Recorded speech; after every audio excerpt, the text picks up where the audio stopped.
Why now? Why are we writing a book now? This is simply a book of hope. It's simply a book about hope. What?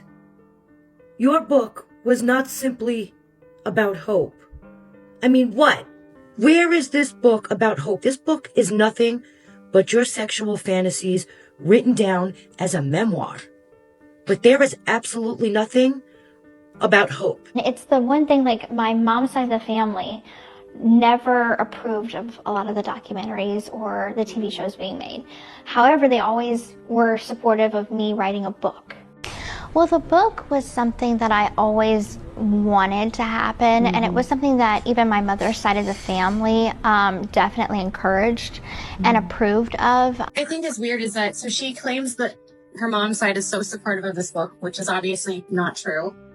No. She got into a fight with her aunt right after getting out of prison and blocked her aunt Dorla.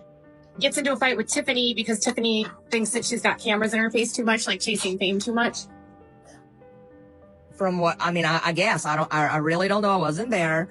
But that's, like I said, 2 weeks ago, she called me. Because, like I said, Paul was in the hospital. So that's when I talked to her. And she was telling me about the book.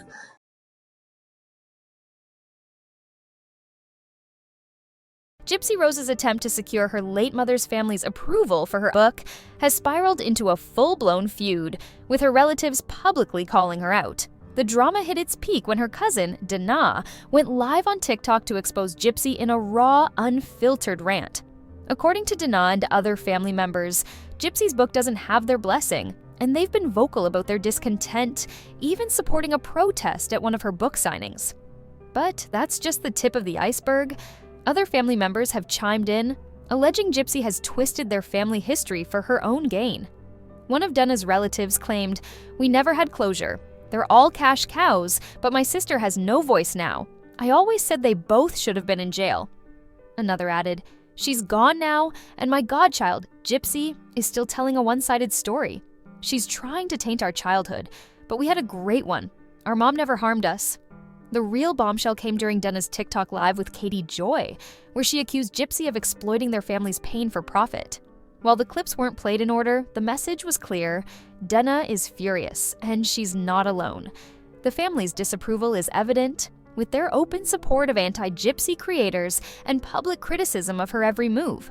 As Gypsy continues to promote her book, this backlash raises a pressing question. Will she respond to her family's accusations, or will she let her story stand on its own? I know a few cousins went and meet up with her, but I know Aunt Dorla and Gypsy got into a Facebook fight. Dorla and Gypsy got into a Facebook fight? Yes. When did that happen? Right when she came out. What happened? Let's see. Gypsy sent her a message stating, because Dorla was posting all the stuff about Didi, which, I mean, yeah, like, we all agree, like, she didn't deserve what she got like that. You know what I'm saying? Nobody deserves to die over anything. Right. And, because Lord knows if, and I'm just gonna be upfront with y'all. I say it like I see it, and I have no filter. So, like, if I would do that to somebody, like, because, you know, we all say, "Oh, I want that person," I'd have a million people underneath my belt. You get what I'm saying? Yep. So what's your name? Sorry. I never said my real name. Oh, okay. This is Tate. Oh, so this woman is married to Tate Petrie Jr., who is nephew of Dee Dee Blanchard. Right. And she is cousins with Nellie, who's been on this place. And so Tate Jr. is Tate Petrie, and Tate's father is Tate Petrie, who was Dee Dee's brother. Right. Okay. So she and Dorla got into a fight about what Gypsy was saying on social media.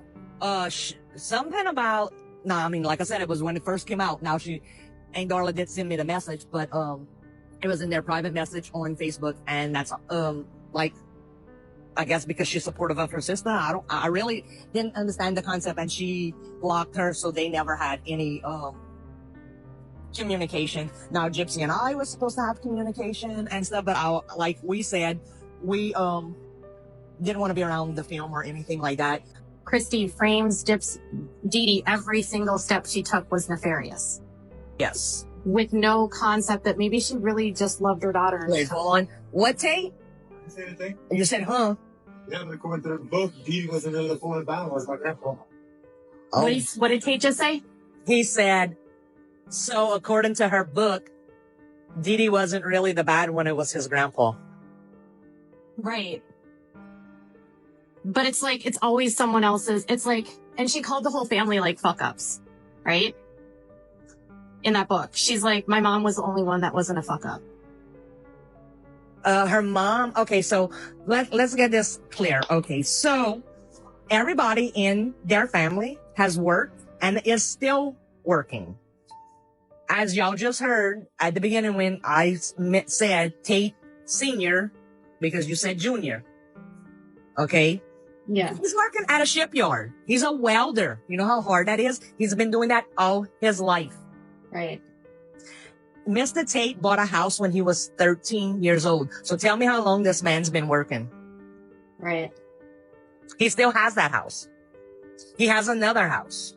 He has 2 houses in Golden Meadow. You know, Evans was a welder. Uncle Cookie, I don't know, which that's Tate's parent. I don't know. But he don't work no more. But I think he worked on the boats. I don't know. I'd get that wrong. Right. No, I mean, that was something I was going to say right off the bat is like, if the book is obviously Rod's narrative that he's painted to Gypsy about the Petries to try to like make it seem like Petry's bad, Blanchard's good. And it's, Do you really believe that it's Rod? I think it's Rod and Christy. What I think is weird is that, so she claims that her mom's side is so supportive of this book, which is obviously not true. No. She got into a fight with her aunt right after getting out of prison and blocked her aunt Dorla. Gets into a fight with Tiffany because Tiffany thinks that she's got cameras in her face too much, like chasing fame too much. From what, I mean, I guess, I really don't know. I wasn't there. But that's, like I said, 2 weeks ago, she called me. Cause like I said, Paul was in the hospital. So that's when I talked to her. And she was telling me about the book and everything. And I told her, I was like, I'm gonna see about buying it. And she's like, well, I don't want to give her any money. So if you buy it, then you need to share that book. And I was like, absolutely. And, so I asked Tate and he's like, oh, no. We ain't spending no money on it. And y'all, the sad thing is, like, I told them, like, I knew the baby's name since August because they've been planning this baby shower since August. And I was invited and nobody else in the Petrie family was invited besides me and Bobby. And I was literally going to go and I had it marked on my calendar and everything. I have the baby's clothes. Like I bought her a shitload of clothes. And, I ended up not going to it. So I have it. And I mean, maybe one day I might meet her. I mean, I'm not going to bend over backwards for nobody. You know what I'm saying? And that's why I never actually probably met her because I guess they want me to go to them. I really don't know. Like, if you don't fully believe her that she was the abused and that she had no other way out, she doesn't want anything to do with anyone that doesn't believe that. Well, you see, that was one thing that Christy did tell her, that Dinah's going to tell you how it is, either which way. And I told Christy I have questions, you know, that I want to ask her, and I'm going to ask her when I meet her. And that's the only 2 things that I can see where she don't want to meet me face to face is because she don't want to hear me. Yeah. Because I'm like the bluntest person you're ever going to meet. Like, I'm going to tell you, because I even told that to Christy when she was here. Somebody was saying, oh, you're going to tell Gypsy something or whatever. She's going to hear something that you don't like and whatever. And she's going to roll up to your house. And I said, I wish the bitches would. And Christy's like, fuck, no, we ain't rolling up to shit at your house. I'm like, you know, I'm like, well, you're here right now. She's like, yeah, but we're not talking smack, you know. And they're making money off of it. Right. So I told Christy that. I was like, you know, there's one thing of Gypsy saying her side and making money off of her story, but everybody else that's making money off of this, I do not approve of it whatsoever. Like, I absolutely believe if Gypsy had a story that Dee Dee did all these things to her and whatever, because who am I to see? You know what I'm saying? Like, I wasn't there. I wasn't behind them doors. I don't know everything. So if she has a story, sell it. Say your part. You know what I'm saying? Yeah. But all these other people that are making money to be on Lifetime and this and that, and I do not agree with that shit. Yeah. Because that is all making money off of Dee Dee. And just like Aunt Noonie said, they're making fun of her dead, naked body. What does she mean by that? Like, who's making fun of it? All of them. So it's like, the more you keep on with this project or whatever the hell they're doing, I mean, everything gets brought up all over again. And then the pictures come flying out all over the internet. Right. You know, like, they shouldn't have had to see their sister on the internet dead. Right. In all them pictures. And that's how they seen it. It's heartbreaking. You know, and I agree with that 100%. Like, I would have lost my shit. So, first, let's talk about this Facebook fight. Darla and Gypsy going head-to-head online? Classic social media drama? But let's be real, family fights like this are way too common, especially when sensitive issues like this come into play. And what was the fight about? Apparently, Darla was posting stuff about Dee Dee that rubbed Gypsy the wrong way. Makes you wonder if there's more to this story than just supporting her sister. Now, Gypsy blocking Darla right after getting out of prison, that's a bold move. It screams, I don't want to deal with your drama, but also raises questions. Why the fallout so soon? It's like the family was just waiting for the next explosion. And then there's the whole thing about Gypsy not wanting to be around people who doubt her story. I get it. Nobody wants their truth questioned, but it also shows just how deep this mistrust runs. And can we talk about the book? Some of the family thinks it's a one-sided narrative pushed by Rod and Christy. Honestly, that's a huge accusation. If true, it paints a picture of Gypsy being caught between her past and a carefully crafted story that benefits certain people. But here's the kicker. Her mom's side is allegedly super supportive, yet she's still fighting with them.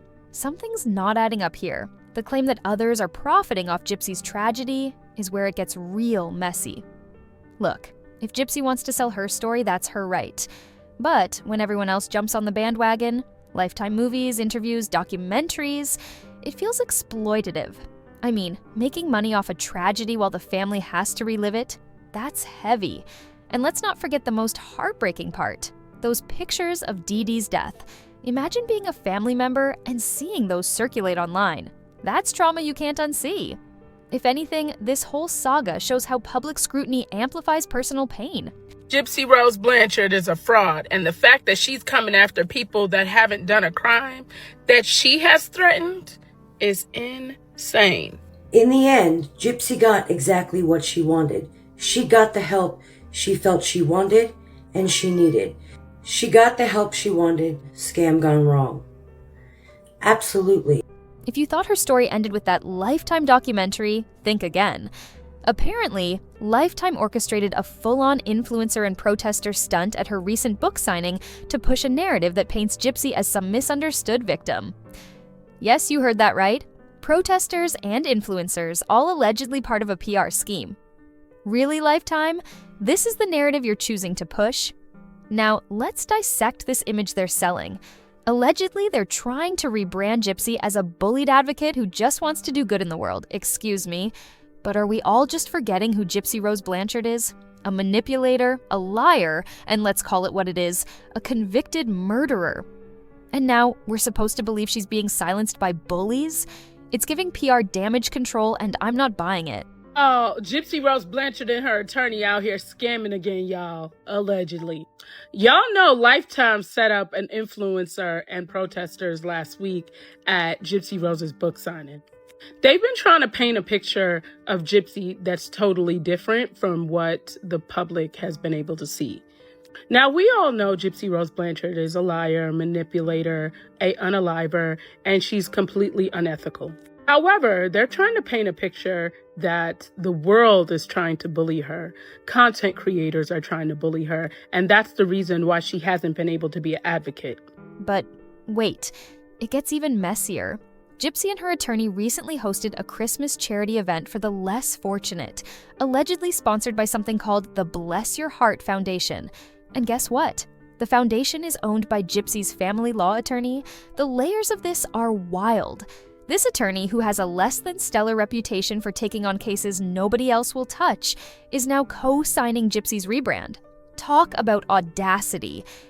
To make things even worse, child, Shorty did a Christmas thing for the less fortunate with her attorney, Jeray, allegedly. So let's watch this. Well, actually, let's look at it. Here's where it gets even spicier. People in Gypsy's community are sending in receipts about this charity event, claiming Lifetime is backing the whole thing. And you just know they're going to spin it into content with a "look at Gypsy giving back" narrative. But let's be real, the same community she scammed and manipulated isn't about to buy into this redemption arc. It's a PR stunt, plain and simple. So allegedly, this is by Bless Your Heart Foundation, and you know that's the one that Gypsy Rose's family law attorney owns. Now, I heard that this particular family law attorney is basically for the ones that really can't find an attorney that wants to represent them, or the people that don't have, like, the funds. And can we talk about how irresponsible it is to let Gypsy anywhere near youth? This is the same woman who manipulated a man with autism and a low IQ into committing murder, who thought it was a good idea to make her the face of any charitable effort. It's not giving redemption, it's giving calculated damage control with a side of delusion. I heard that she's kind of known as the unethical attorney, the one that's really not worth a damn. And allegedly, this is sponsored by Gypsy Rose Blanchard, and I'm assuming Lifetime covered it. So I'm sure they're going to use this on Lifetime to act like she actually did something. The fact that anyone would have their youth around Gypsy Rose Blanchard. Oh, and her attorney? Allegedly, she's got a scammer streak too, which honestly makes this partnership make way too much sense. Birds of a feather, am I right? Lifetime seems to be eating this all up, conveniently ignoring the receipts while turning it into a spectacle. So, what do you think? Is this a legit redemption arc or just another elaborate hustle? The woman that used a man with autism and a low IQ that was collecting a disability check, permanent disability check, is really laughable. And it really says something about her attorney, but we already knew the attorney was a scammer. Allegedly. Gypsy Rose Blanchard's recent gender reveal is making waves. Not just for the announcement itself, but for the eyebrow-raising guest list. Louisiana is buzzing, and honestly, it's no wonder. Let's unpack the drama because the internet and the locals are on fire over this one. Here's the headline. Gypsy's big event featured a Louisiana attorney known for her work with a nonprofit supporting domestic violence survivors. Here is an attorney in Louisiana, and she also helps a nonprofit organization for domestic violence. Let's check it out. So she was in the community spotlight, and it says, "As a mother, God has really put the children of domestic violence on my heart. Jeray," and then, they give all the information down below. At first glance, it sounds like a good cause, right? But when you factor in Gypsy's infamous history, alleged abuse, and, orchestrating her mother's murder, it's a choice that's sparking major side eyes. Like, how does a legal advocate for survivors end up aligning with someone whose story is steeped in such controversy? Now, all of us that have really truly done our research, we know that Gypsy is not a victim of that, correct? But this woman is supporting a woman that unalived her mom, which that is domestic violence. She's also supporting a woman that had her mom set up and allegedly was abusing her. That is what this attorney is co-signing on. And what I also thought was rather odd is that this same attorney is actually her attorney for her divorce. Let's check that out as well. Ironic doesn't even cover it. This attorney hasn't been shy about her stance either, dropping a quote about protecting kids impacted by domestic violence. A noble mission, sure, but for those of us who know Gypsy's case, it's not that simple. Yes, there are claims of abuse in Gypsy's past, But her actions have left people divided. Did the mistreatment justify the outcome? It's a question that still lingers. Remember, Katie Joy recently posted this, and it shows the court date. I thought that name looked really familiar, and I went back to look at the screenshot, and sure enough. I am baffled that an attorney that supports domestic violence abuse victims would really co-sign and support someone that unalived her mom and had her mom set up. And after seeing those brutal crime scene pictures that were released last week or resurfaced, she's aware. There's nothing that this woman doesn't know. And also, it makes me wonder if this woman has any association at all with the parole officer. Now, with this attorney publicly backing Gypsy, it's giving serious conflict of interest vibes. Supporting a client legally is one thing, but becoming their hype person, it's messy. But wait, it gets better. This same attorney isn't just attending the reveal, she's representing Gypsy in her divorce. Coincidence? Highly unlikely. It's the kind of alignment that makes you wonder, is this about justice, or is there another agenda at play? She also handles criminal cases. I'm going to be honest with you. I wouldn't hire an attorney like this. That's just my personal opinion. Just because if an attorney would support someone like that, it brings her integrity in question, right? It makes you wonder, what does she really stand for? Are you really for justice? Especially since this attorney is fully aware of the brutal crime scene details that resurfaced just last week. Standing by Gypsy despite all that, it's a bold move to say the least. Justice, clout, or something else entirely? What's her endgame? Meanwhile, Louisiana locals are fuming, and honestly, I can't blame them. To some, it feels like the attorney's credibility is on the line. Representing someone with Gypsy's history is one thing, but public support? That hits different, especially in a community so closely tied to the case. Would you want this attorney in your corner? Because the backlash suggests plenty of people wouldn't. This tangled web of controversy has everyone asking, is this a case of misunderstood advocacy, or has the attorney crossed a line? We've got drama, we've got questions, and we've got opinions flying everywhere. What's your take? Is this support justified, or is it a PR nightmare waiting to happen? Drop your thoughts below, smash that like button if you're as shook as I am, and stay tuned. There's always more tea brewing.